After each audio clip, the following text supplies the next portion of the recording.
third her nomination. Good, I agree. She does a great job. She's been involved in our community. All right, any other comments or questions? All right, so all in favor of Ms. Alice Buchanan, please say aye. Aye. Any opposed? Motion carries. We'll confirm her later on the agenda.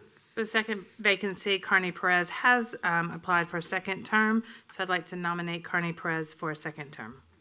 Second. All right, we have a motion and a second for Carney Perez. Any thoughts or considerations, comments?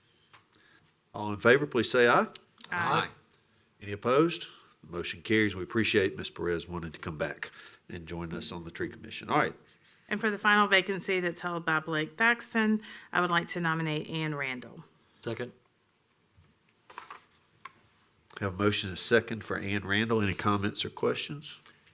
Please. Again, she's excellent. She, I think, is the City of Auburn's arborist recently. Former. Former, yes, that's what I meant to say. She should know what she's getting herself into, I think right? so. She Okay. went to the meetings. Yes, absolutely. Glad to have her on there. All right. All in favor, please say aye. Aye. Any opposed? And the motion carries. And we appreciate all three of these citizens being willing to serve on our tree commission. All right, any questions on tonight's agenda for the city manager? Yes, sir, Mr. Quick Griswold. question. Has a replacement for Ann been found for the city arborist? Absolutely. Okay, great. We also had a landscape and sustainability division manager when Dan was elevated to director. That position was vacant, and that is also filled. Okay, thank you. Anything else? All right. City manager, anything for us before we get started? No, sir. All right, is there a move to adjourn? So moved. All right, we adjourn and we'll get started in 2 minutes.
We'll call to order tonight's Auburn City Council meeting for December the 5th, 2023. We certainly welcome everybody that has joined us live here tonight. We welcome those people who are listening on WANI and who are watching through our streaming services. Thank all of you for your time with us tonight. Roll call, Lindsay. Adams, Here. Koblenz, Here. Dawson, Here. Griswold, Here. Mormon, Here, Parsons, Here. Taylor, Here. Witten, Here. and Here. Would you please rise for the Pledge of Allegiance and then remain standing for a moment of silence? I pledge allegiance to the flag of the United States of America and to the republic for which it stands, one nation, under God, indivisible, with liberty and justice for all.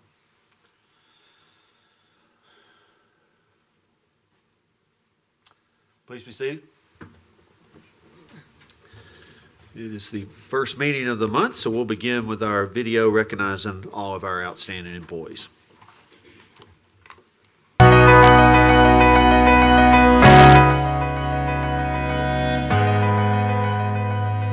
We're proud to introduce you to our December Employee of the Month, and I have a memorandum here from Gabby Philgo, written to Megan McGowan Crouch, the City Manager. It is my honor to nominate Mara Tui, Aquatics and Special Events Coordinator, as the December 2023 Employee of the Month. Mara joined the Auburn Parks and Rec Department in February of 2021 after working in a similar position for the city of Buena Park, California.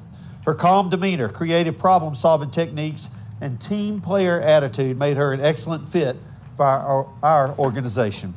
Mara is responsible for staffing, maintaining, and scheduling programming for the Sanford Pool and has made several improvements to the facility.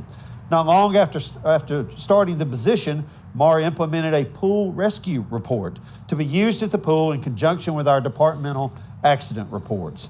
The pool rescue report helps her identify if there are problem areas at the pool and or if there are staff needs or additional training. She has boosted staff morale by enlarging and making improvements to the lifeguard break room, reconfiguring the office and concession area, and introducing games such as lifeguard bingo to help establish mutual respect between lifeguards and pool patrons. In addition to her duties at the pool, Mara plans, implements, and evaluates several special events and programs. Not only has Mara improved upon her existing events such as Downtown Trick or Treat and Jingle Jog, but she has also taken it upon herself to implement new special events such as the Holiday Wrap-Up and the Dog Days of Summer Pool Party. Both new events have already become hugely popular. On numerous occasions, Mara has stepped in to run a special event when another staff member was very ill or had a family emergency. She has taught other staff how to use tools to make their jobs easier, such as a tool for creating tutorials and another one for creating layouts for facilities and events. She was also very helpful when we first implemented MyRec, an online registration system, and was able to assist with the training process. I have received numerous compliments from citizens about how much they enjoy the programs and events that Mara plans. She is a wonderful asset to our department and truly cares about making Auburn a special place to live. For these reasons, I believe Mara is deserving of recognition as the Employee of the Month.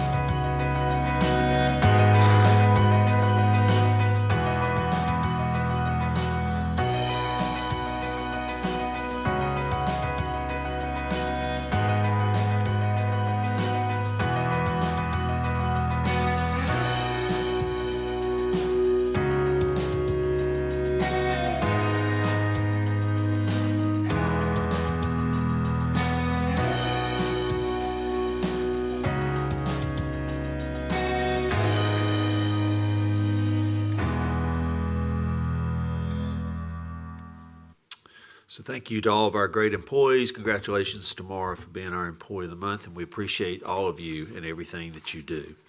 Under the Committee of the Whole tonight, we appointed 3 individuals from our community to the Tree Commission: Alice Buchanan, Carney Perez, and Ann Randall. We certainly appreciate their willingness to serve our community on the Tree Commission, and we appreciate Russell Miller and Blake Thaxton, who have served well on the Tree Commission and will be retiring from that.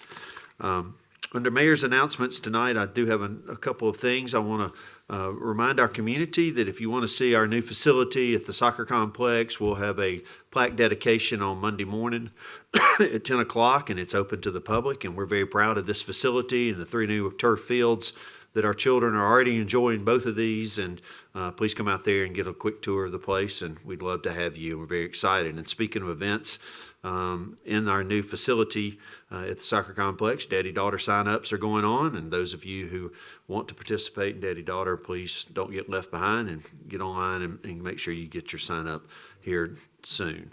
I want to thank our public safety officials. Each year they conduct a toy drive, and this past weekend was the drive-through toy drive where people dropped off their toys, and I personally received an email from a citizen who volunteered to participate in that. Will just mentioned to Megan and I before we got started here tonight that over 400 children are being served with toys this year, and that's just incredible. This has been going on, I think, most of my life. It's been going on, Will, and I just want to say thank you to the selflessness and the hard work. Y'all have plenty to do, and but to take time to oversee this is very special, and coming from our police department makes it even more special. So thank you, and we appreciate that.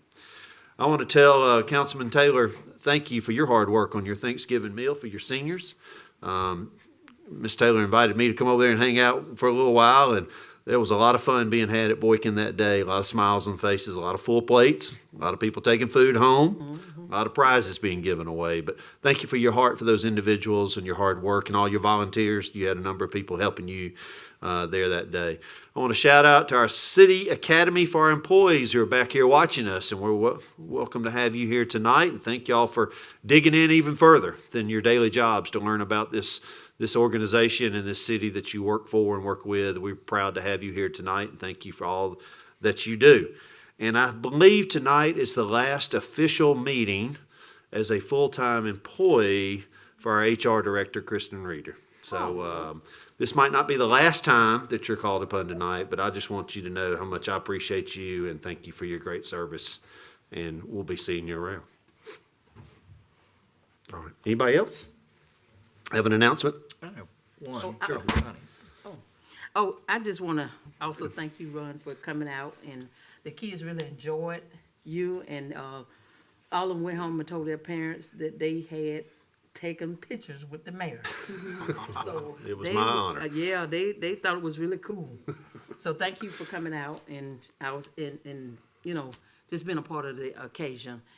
And I also want to let you know the reason why our kids are there is because our kids are the ones that actually serve our senior citizens. So that's part of their my youth group that's part of their community service. So they serve our senior citizens. And I also want to thank Al Davis and his staff because they always have everything all set up and ready for us to go. So I just want to give him his prop also. Thank you. Mr. Mormon, do you have something? Yes, sir. Mr. Mayor, 20 January is a rough day to host a polar plunge. But I'm certain. Are you weaseling out, Mr. No, Mormon? sir, not at all. Okay. In fact, I'm certain that Councilman Parsons from Ward 6 will be undaunted by the cold. I'm looking forward to it. Good. Anyone else? Do you have something, Mr. Griswold? Polar Plunge is January 20th. It's a great, great project. It is a little chilly, but it goes to a great organization, Special Olympics of Lee County, and it is a lot of fun. And we got our 3 rookies. We convinced them that it was part of their initiation to be on the council. They bought that hook, line, and sinker, and they all jumped in the freezing cold water last year. And Mr. Parsons did it with us year 1, and he's been absent the last couple of years, and so we're wondering if he'll come back, Mr. Mormon. I appreciate your encouragement to him. He's a good man. He is a good man. All right, Auburn University Communications.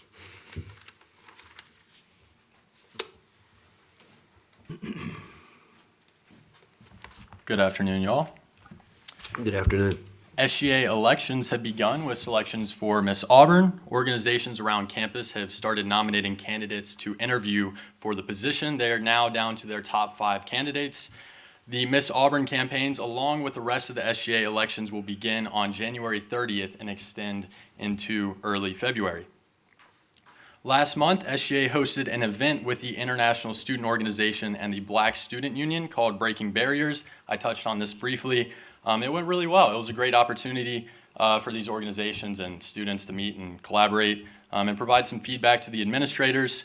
Ring night was November 30th. It went really well. It was a fun experience for the juniors who got to get their rings and participate in that Auburn tradition. Finals are in full swing. SGA is hosting Up All Night at RBD Library all week. We've had donuts. Aubie was there handing them out last night at midnight. It's a really good time.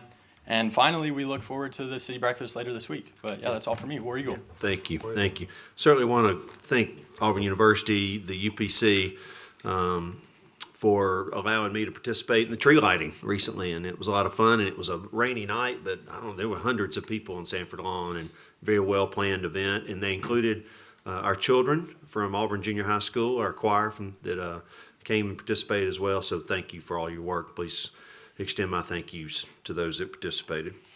All right. At this time is citizens' communications on items on tonight's agenda. This is only for items on our agenda, so if you'd like to speak to the city council, please come forward and give us your name and address for the record, and you'll have 5 minutes to speak to the city council only about things that are on tonight's agenda. Okay, seeing no one, we'll move ahead with city manager's communications. Mayor, I'd like to announce 2 vacancies on the Board of Zoning Adjustment for terms that begin January 21st, 2024, and end January 20th, 2027. The appointments will be made at the January 2nd meeting. Ms. Kraus, before you move forward, one of those positions is a member has served 3 terms, and one of those members have served 1 term, correct? That's correct. Okay. So in fairness, the individual who served 1 term, do you know, we'll see soon if that person seeks a second term. Traditionally, our council has been willing to allow them to serve a second term. That's correct, and our planning director, Mr. Wahid Cotton, will be reaching out also to the supernumeraries. Traditionally, and there's been some confusion in the past, supernumeraries are there and are familiar, and if they apply, the council has considered elevating a supernumerary into a regular position. And that just means supernumeraries are there because of legal reasons you have to have for quorum and so on, and so they fill in if a regular board member is missing, so they're very experienced typically. Sure. Okay. Thank you. All right. Consent agenda. All right, our first item of business is the consent agenda. Does any council member wish to remove an item from the consent agenda and deal with that item individually? Yes, please. 8D1. 8D1. 8D1. Item 8C, 8C. C as in Connie. All right. Anyone else?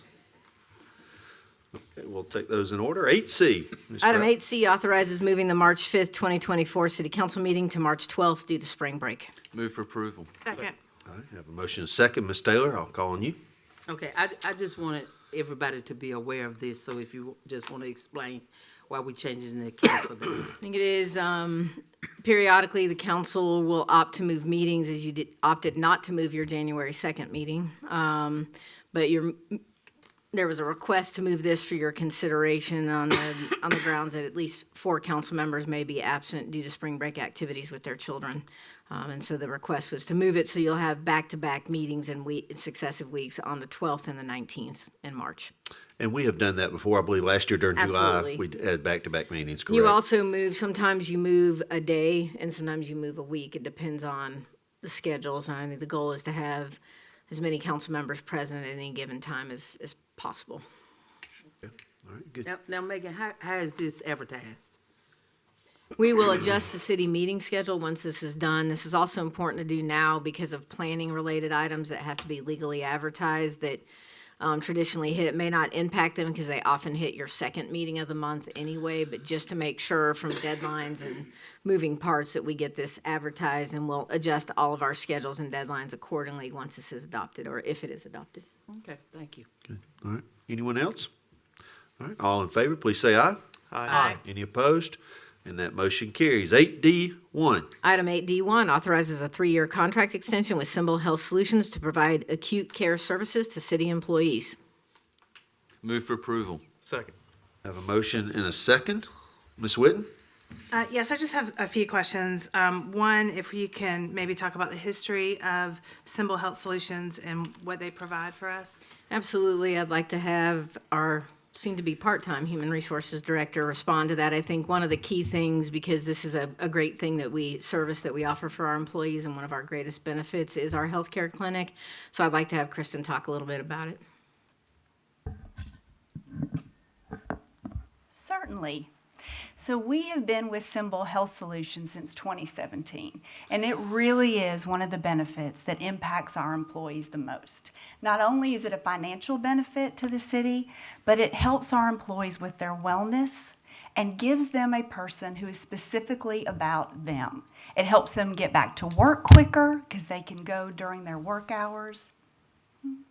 And also, this clinic, what it means is if you're part of our city's insurance plan, you and if your family can go here, you go here instead of urgent care and other places. It is, you're seeing a $3 a visit increase, and they have not gone up on us in the 6 years that we've been with Symbol.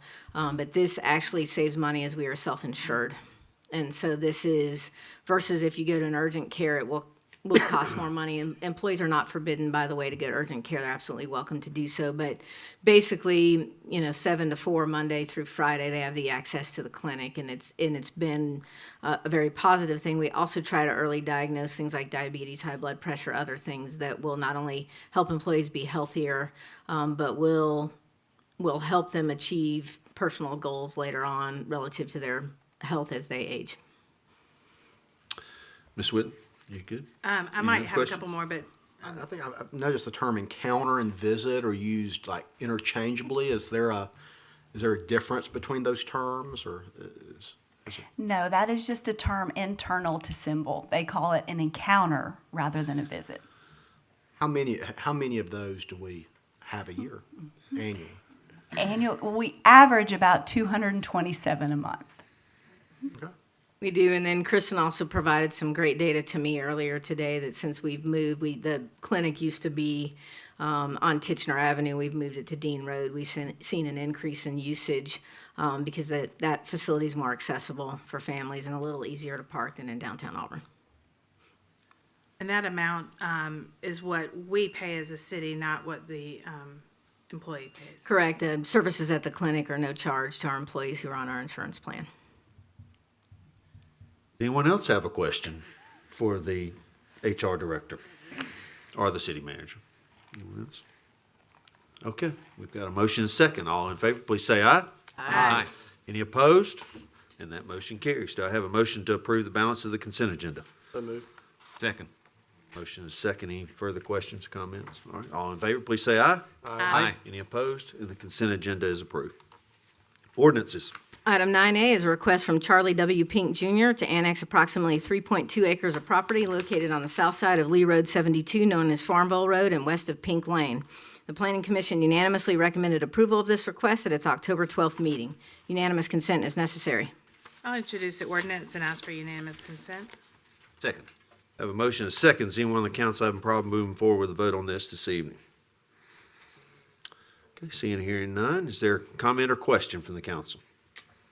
Yes, sir, Mr. Is there a Moore. representative of this ordinance request here with us tonight? Is there an applicant here tonight? Applicant? Wahid Khan, do you see them anywhere in the room? Massachusetts, so. Yeah, the applicant does live in Massachusetts. Well, I was just, were he here, Charlie West Jr., I was going to ask him if he had any issues or thoughts on the access, and maybe that can be answered by the city staff. Well, and just a quick overview, because there isn't, our regulations require access to a public right-of-way in its most simple terms to develop property and not to annex property. Mr. Wahid Cotton, do we have anything else to add? No, and so we've made it clear to the applicant that if there's going to be anything further, any further requests for rezoning, development of any nature, that it will have to be accessed, and it is on the applicant to garner that. And so from easement or any other means, he'll have to secure access before there can be any other requests of the city for anything beyond the annexation. This has also been fully vetted with our legal team, correct? Correct. Okay, thank you much. Good, all right. Any other comments or questions from the council? I have one, Mr. Mayor. Yes, sir, Mr. Griswold. Okay, it notes under the public safety, the fire department can serve this property. How is the fire department going to access this property if the need arose? Well, that is the reason why access is gonna have to be secured before it can be developed, so it's undeveloped right now.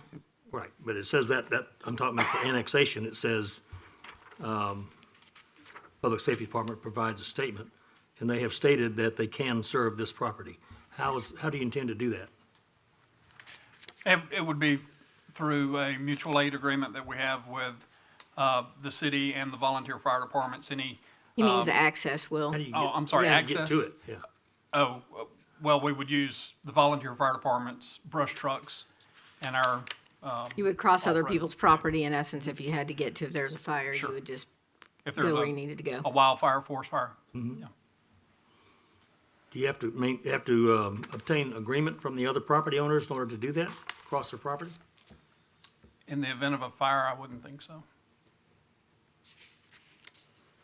No, I've not been made aware one way or the other. I'm happy to check on that. But from a public safety standpoint, typically when we need access you go to where you need because you're trying to protect other people's property from this spreading. So legally speaking, I'm happy to check with the city attorneys and practicality in the field. I think they'll go where they need to go. I have no issue with it. I was just curious on how you would go about doing it. And I would encourage you to check into that since it's a unique situation. Have basically a landlocked piece of property that we're going to annex. I don't believe we've come across this before. Might be something we want to check into ahead of time just in case the contingency came up. Right, and well, it'd be Farmville Fire probably on this one. They would have that same issue today as it sits today. That's right. That's true. Okay, thank you. It's probably all family, not the Pink family's been out there for as long as I've been around here, and Miss Cressy Pink, well-known lady out there in that community, and I imagine it's all family land, and that's probably what they do. And the Pink family is a mighty good family, I might add, and very fortunate to have them here in Auburn. Any other comments or questions? Okay, Lindsay with roll call. Taylor, Yes. Witten, Yes. Adams, Yes. Oblence, Yes, ma'am. Dawson, Yes, ma'am. Griswold, Yes, ma'am. Yes, ma'am. Parsons, Yes. Anders. Yes. Mayor, those are all the items of business we have for you this evening. Okay, at this time, we'll open the citizens' open forum. If you'd like to address the city council about anything on your mind, you have 3 minutes, and we ask that you come forward and give us your name and address for the record.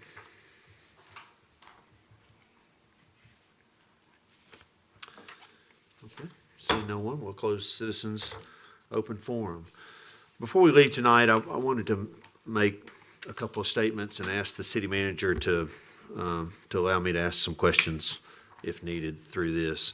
I've had a number of people recently ask me, what is a proclamation? How do they come about? And how do we determine the usage of a proclamation? And sometimes there's confusion with what is a resolution as well. And so just in an effort to try to communicate to our community what those documents are used for, resolutions are voted on here in this body by the city council, but proclamations are simply ceremonial, and they're not voted on by the city council. They're generally used to recognize organizations and individuals for extraordinary achievement. They can be asked and inquired about from council members, certainly individuals in our community, organizations in our community, as well as institutions in our community.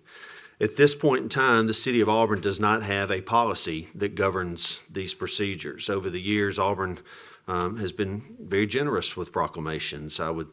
Megan, you and I were talking, on average, there's 30 to 40 proclamations done On an annual basis, yeah. On an annual basis. And very proud to recognize the people and the organizations with those proclamations at that time. It would be my ask of the council to consider tonight, as we continue to grow, it's my wonder, my interest in should this city council have a policy in place. We do not have a policy about how we govern the usage of proclamations or even resolutions, and should we have that? And there are other cities in our state that do have, guidelines for these types of decisions. And I would just like to ask the city manager to do some light research on other cities that have these types of processes and see if the city council would be willing to look at this maybe after the first of the year and see if this is a fit for what we do here in the city of Auburn. So the council, I'm asking y'all's permission, would y'all be agreeable to the city manager and the staff looking in to other types of proclamation procedures? Couple nods down that way. Okay. Is everybody good with that? And Ms. Crouch, I would say sometime when we get back from the holidays, we can discuss how that's coming and maybe a good time to have a work session and discuss this. Okay? Fine, we'd be glad to do that. Okay. All right. Thank you. Anyone else? I'd like for it to be done as soon as possible, Mayor, on the proclamation. I too have received some citizens concerned about proclamations, and I feel that proclamations should be, and maybe you can look, when you look into it, Megan can see if this is done. A proclamation can be done by the mayor's office at any time, because he's the only one on this council that's elected by the city-wide, by a citywide vote. The rest of us are elected by our ward.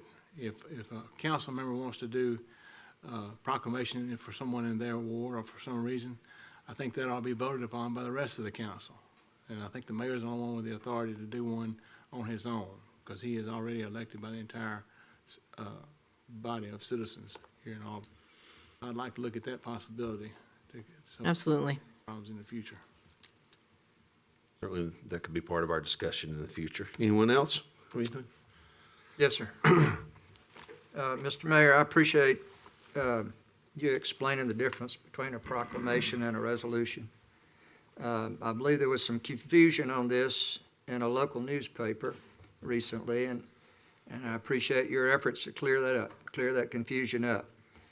To my knowledge, there has been no resolution or proclamation setting aside a special day for anything that has been voted on by the city council in the year that I have served on it. I could be wrong on that, but I don't think that we have had a resolution or a proclamation from this dais since I've been here. The only thing you've had is you've used some resolutions to recognize some state championships of Auburn High School for various and sundry things. Anyone else? Is there a move to adjourn? So moved. All right, we are adjourned.